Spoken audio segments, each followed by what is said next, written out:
Bilo Bamra ndiye mshindi wa mkondo wa 3 wa shindano la gofu linalodhaminiwa na kampuni ya Standard Media Group. Licha ya changamoto za uwanja wa gofu wa Kisumu, Bamra alizoa alama 39. Paul Otieno aliibuka mshindi kitengo cha wanaume na alama 35, huku Maureen Mundia akitawala kitengo cha wanawake na alama sawa.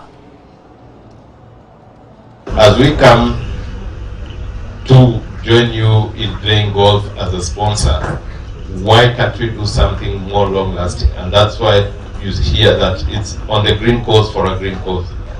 Everywhere we go, we want to make sure that we are contributing to the sustainability of the environment. And Lego spoke about that sustainability. It's easy to just come and go.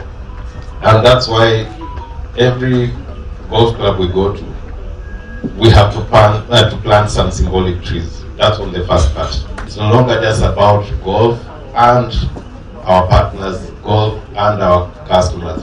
It's about golf and the sustainability of the environment in which we operate. If you look at the theme of this partnership, which we have had with the Standard Group and Jumbo Jet and the other partners on board, it's about sustainability.